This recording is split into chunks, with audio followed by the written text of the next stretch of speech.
And in while we're on W93.5 FM around the world, we're streaming live on 3news.com. Coming up, police under pressure to fish out its men involved in alleged extortion at Galamsey sites in Axim following arrest of 4 suspects captured in viral video attacking some policemen. This afternoon, a member of the gang has been speaking up, dismissing robbery claims by the police.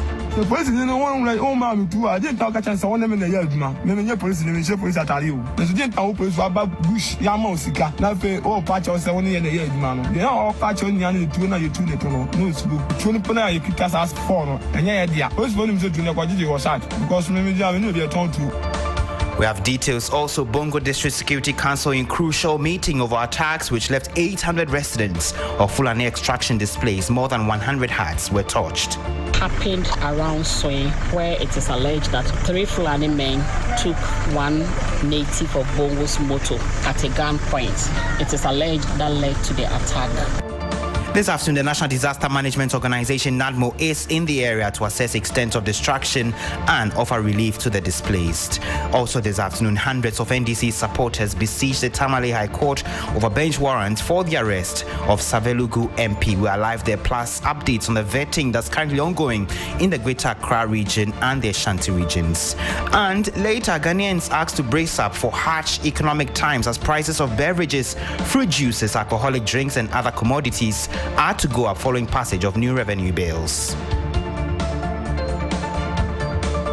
Meanwhile, the business community says it will not relent in its quest to have the taxes dropped despite their passage by the legislature. You want to stay with us? We have details of this and more.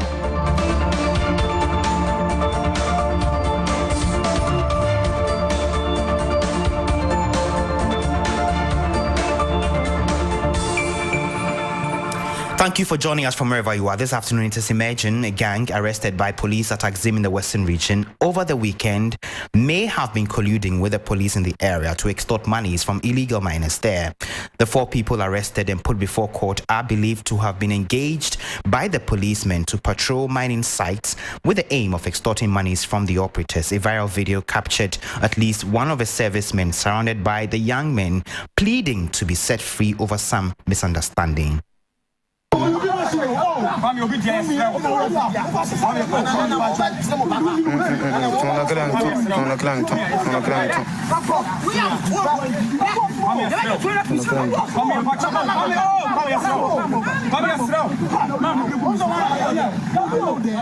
And so those are sounds from the viral video which captured at least 5 young men who accosted the policemen in their patrol vehicle and were literally attacking them, and the police could be heard in the video pleading to be set free and let go. And this has caused a lot of consternation. The police has since arrested 4 individuals and put them before court, and they issued a statement in the last couple of hours on the development. My colleague Christian Yale is joining me in studio with details of a statement released by the police on this subject. Christian, in plain detail, break down for us, what did the police say they found with respect to this matter?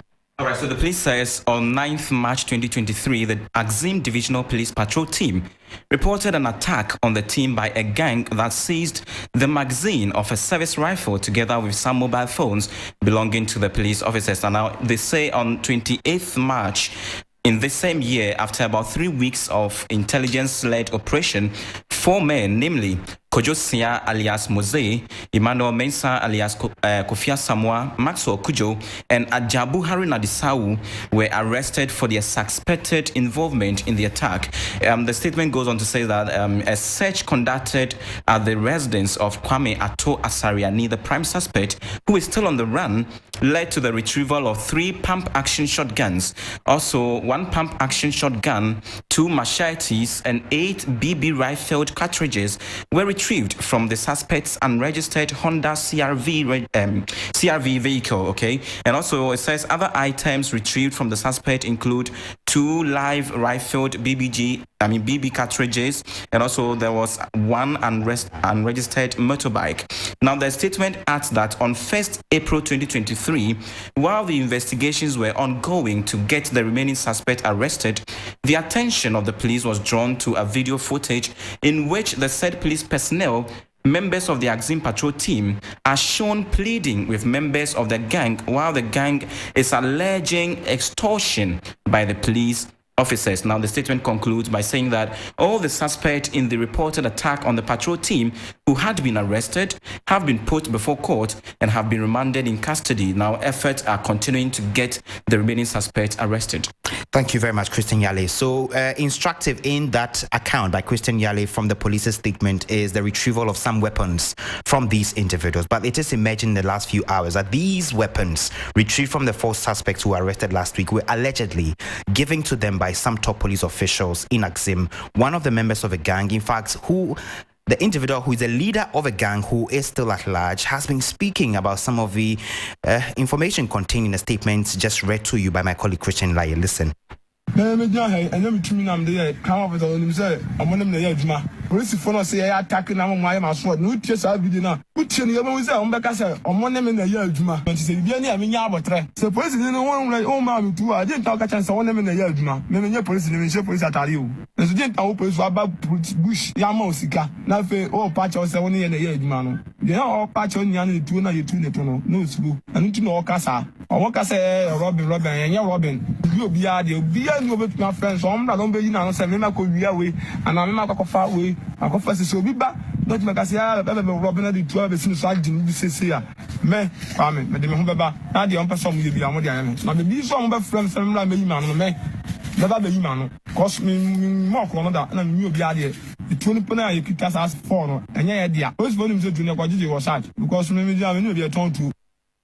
So you had the leader of a gang who is still at large speaking there. Christian Yale is still with me. Christian Yale is so instructive in what he just mentioned there. And let me just, by way of summary, mention that he was just talking about the fact that they work for and with the police in the area. Exactly. They go to illegal mining sites. They, seize weapons from the site. And so some of these weapons, in fact, were taken from those sites, and the police are aware of this. He goes on to mention some of the police officials who may have been involved in this, and this is at variance to what the police say in their statement. Exactly. Let's get on the phone line now and speak to a security expert, Emmanuel Coating. Thank you for joining us, sir. So what do you make of the fresh information that we are just receiving with respect to the involvement or alleged involvement of the police in illegalities in the Axim area from what the account of a gang leader has just told us?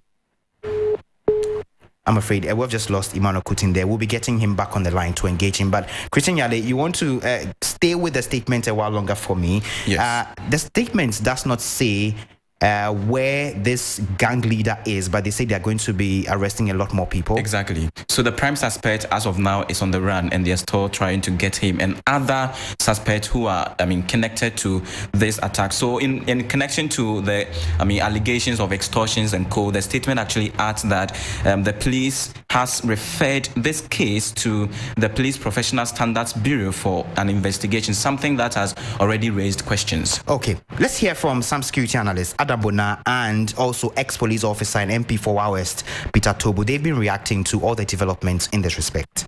Usually they would have recounted the arrest, but this time around they recounted the arrest and added the bit of the extortion allegation. Let's see how this pans out. We seem to have a police that are not allowing the criminals amongst us to take the laws into their own hands. Referring that matter to the Professional Standards Bureau is in the right direction. Come back to the public and let them know this particular matter that we're investigating. The police officers have been punished or they've not been punished. The suspect in court, this is the outcome. We want to follow the case to its finality. I want to congratulate the young man who was nearly lynched. These, I call them gallantries.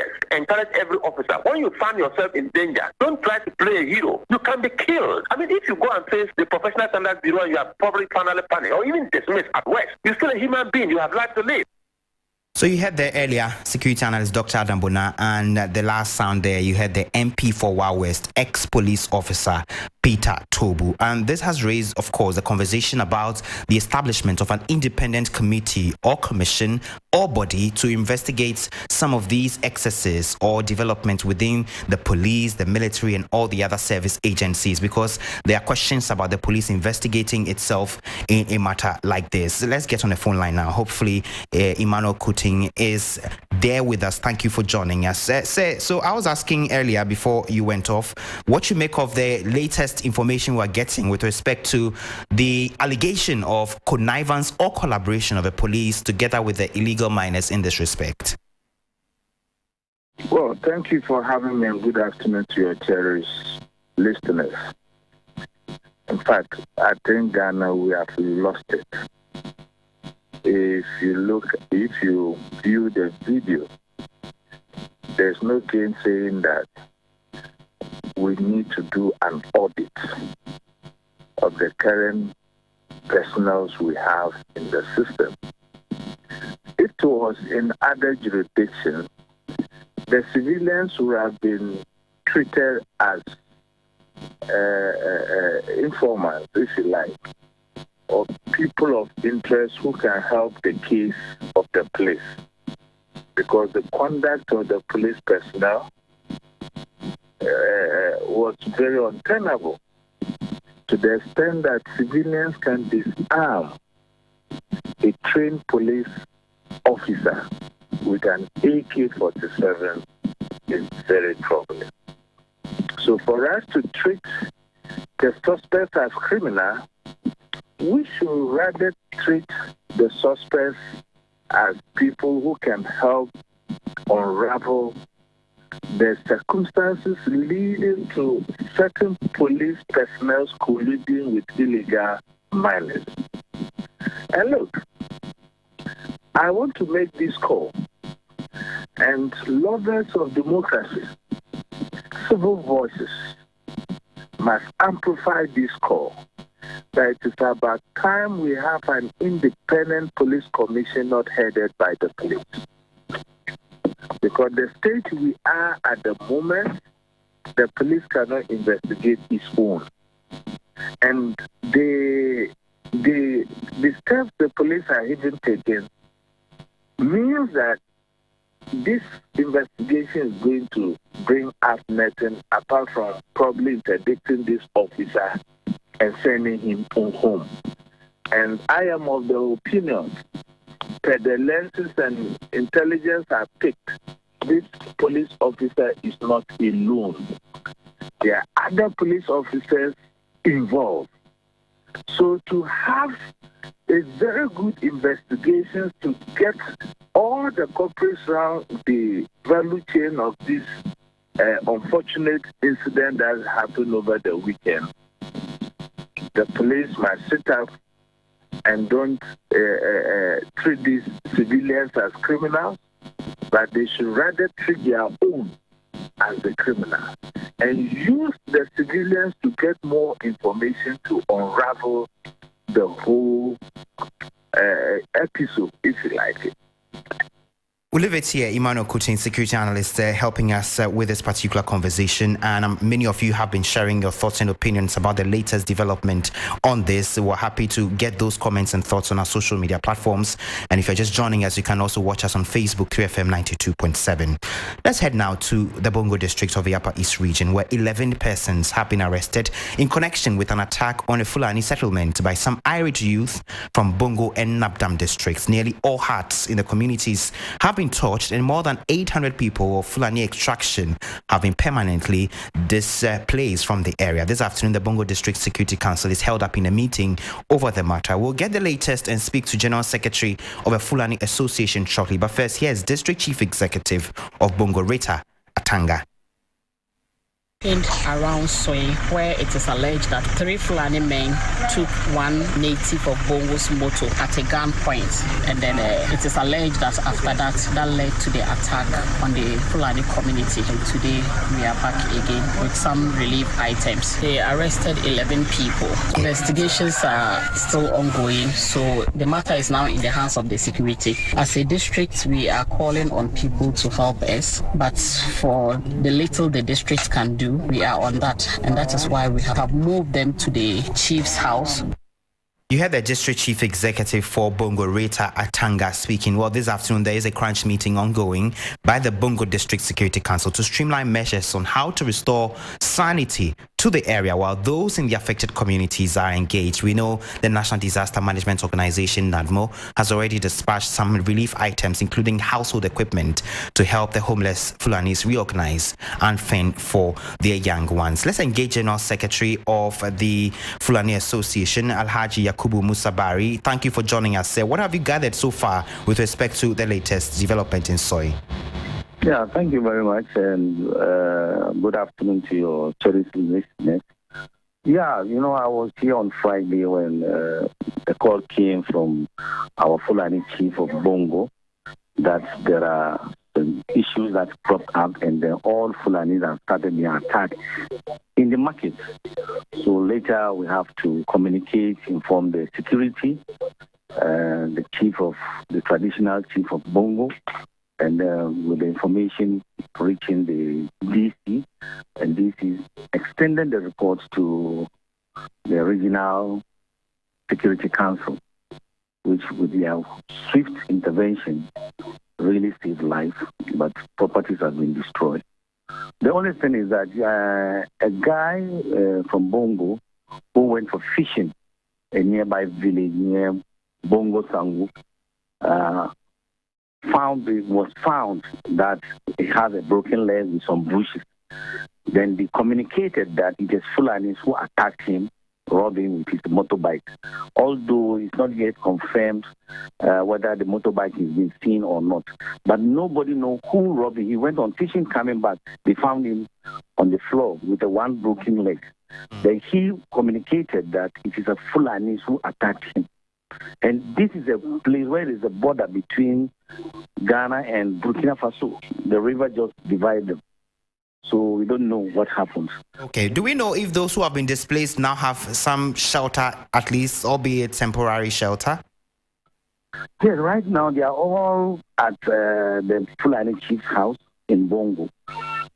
That is where they can. Then we will thank the security and the NADMO who visited there yesterday, give them a big relief items like food and some clothing. And we really appreciate and I will also recommend the chairman of the RISEC, Honorable Stephen Yakubu, the minister. We thank him very much because they are the people that I just called and then the intervention went on. But now I think the place. But the worst thing is that Namdong, which is not in that district, also mobilized and came there to attack these people in Bongo district. Okay, so what are the next steps forward from your interaction or engagement with the security officials as to how these individuals could be resettled and the matter resolved? On Friday, Saturday, that all these disturbances started, and the security were able to stabilize the place. So yes, we are now mobilizing how we could go and meet in the community and talk to them. All right, thank you very much. General Secretary of the Fulani Association, Alhaji Yakubu Musa Bari, they're helping us with the latest on this development. And if you're just joining us, the story is that the National Disaster Management Organization, NADMO, has mobilized relief items to the Bongo area, which witnessed some attacks. As many as 800 individuals have been displaced because their homes were touched over the weekend. And it's the cause of the attack is not now known. Officials are still investigating. The National Security plus the District Security Council have been meeting to fashion out the next steps forward, so there are no reprisals. As and when we get the latest on this subject, we will engage you for all those details. Now, prices of bottled water, beverages, fruit juices, and alcoholic drinks are expected to go up following the passage of new revenue bills by Parliament. Parliament last Friday passed the Excise Duty and Excise Tax Stamp Amendment Bill 2022, the Income Tax Amendment Bill, also the Sustainability Growth Bill 2022, and a certificate of urgency to help government's efforts to raise more than 4 billion cedis annually. The three tax bills are said to be vital to enhance Ghana's chances of securing a 3 billion bailout from the International Monetary Fund. President Akufo-Addo, we know, is expected to, at some point in the coming days, assent to the bill to become law to pave way for its implementation. Meanwhile, senior economics lecturer at the University of Ghana Business School, Professor Lord Mensah, is asking Ghanaians to brace up for more hardships as the additional taxes would directly hit their pockets, which will reduce their purchasing power.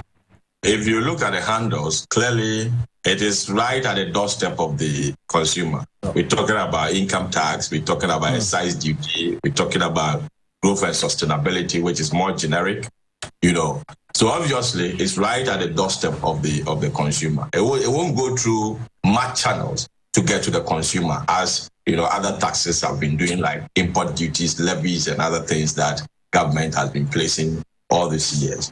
But let me tell you that these taxes are going to wipe further, the disposable income of Ghanaians. Already a typical Ghanaian home, looking at income and inflation, has lost more than 50% of the purchasing power because inflation is about 50%. So when I receive my salary, and salary has not been increased to that quantum of 50%, clearly tells you that I can only purchase half of the goods and services that I was receiving. So if these taxes come to, top it up, now Ghanaians are going to be squeezed further. Now, if you look at the happenings in the economy as we speak now, you could see clearly that government is using both the fiscal policy and the monetary policy to squeeze money from Ghanaians. Some of them induced by, our engagement with IMF, others as a result of how we want to reform the economy. If you look at the monetary policy side, recently the policy rate was increased. And, the Bank of Ghana also requires that the cash reserves that the banks are supposed to keep have also been increased. In a way, telling us that government intention is to squeeze, money out of the system. When it comes to the fiscal side, we have these taxes that are also being introduced. Then you ask yourself, at what point in the economic dynamics did money get to the people that now we're trying to squeeze this money from them? That is the question we must ask ourselves. So for me, this is going to squeeze Ghanaians further, and we should brace ourselves, for that. So you heard the senior economics lecturer at the University of Ghana Business School, Professor Lord Mensah. In the coming days, we will be engaging many of the stakeholders as to how this will impact their operations and the roll-on effect on the end consumer at the end of the day, because we know beverages will be affected, prices of fruit juices, alcoholic beverages, water, and all of these will be affected. Plus, the income tax of individuals will also be taking a hit. So we'll be bringing all of those as and when they become available.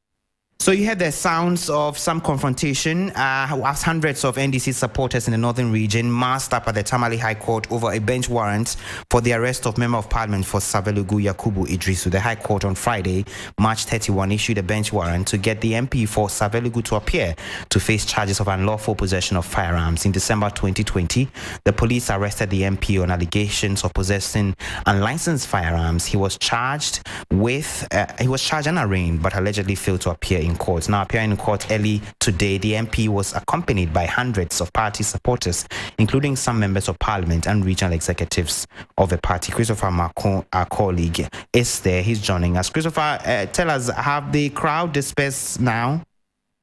Yes, as we speak, the crowd has dispersed because the court proceedings is over and everyone has left the court premises. So what's the basis for the crowd massing up at the court? Because then, as we know now, the MP failed to show up in court the last time. Yes, so the issue is that on March 31, last week Friday, the Tamale High Court issued a bench warrant for the MP to appear in court.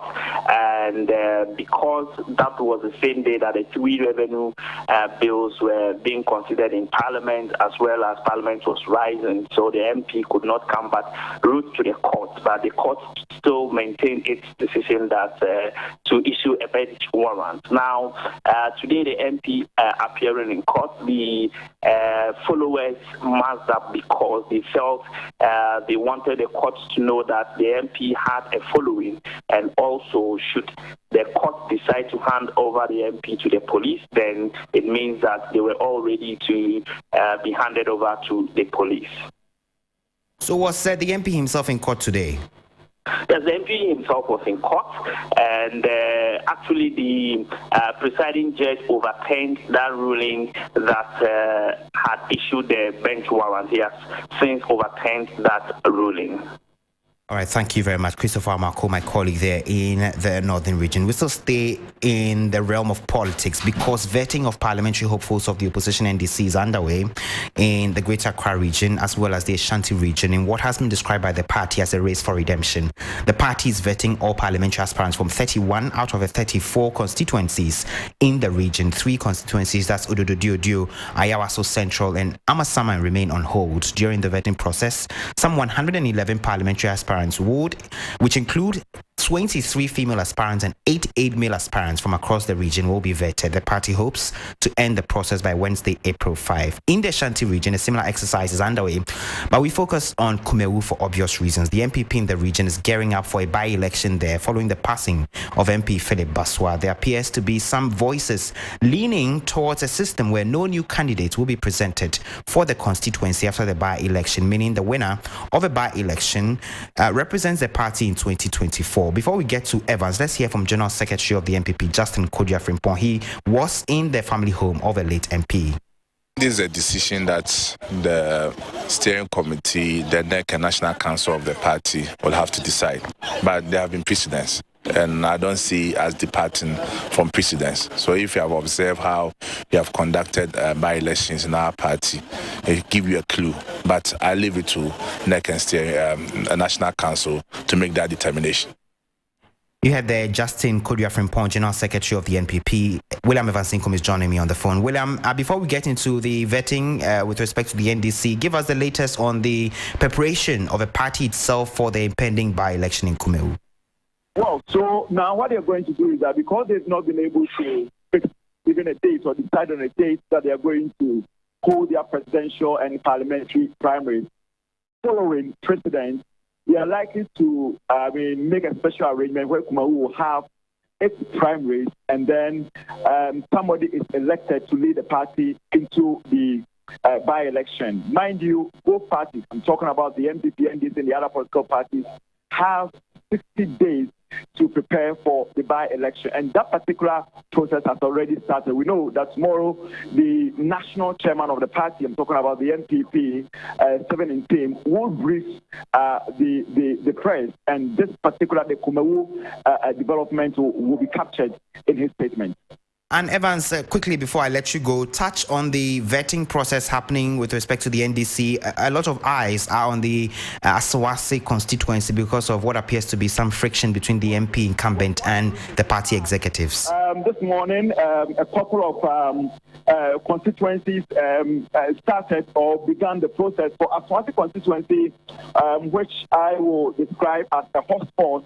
Asawase 10 is on Thursday. So today we have Ejoso, Asante, Akim North, Akrofo, Obuasi East, Obuasi West, UADBS, Manson, Ododo Free, the Kwai and Bosomche constituency. So they are vetting, or they are being vetted today. Then it will continue until Thursday when we have the hotspot at Asawase constituency.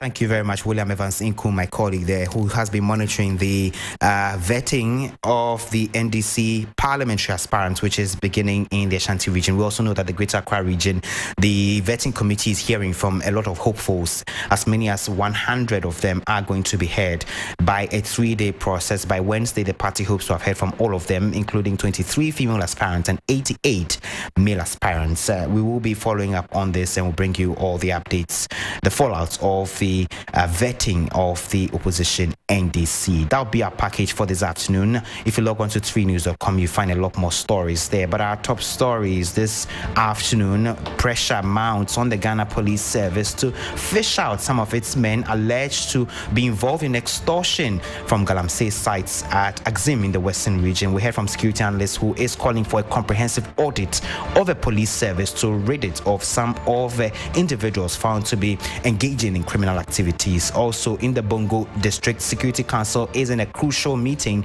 over attacks which left 800 residents and Fulani extraction displays. More than 100 hats were torched. Menu Afo has the latest in business. She'll be joining us soon. Have a good afternoon.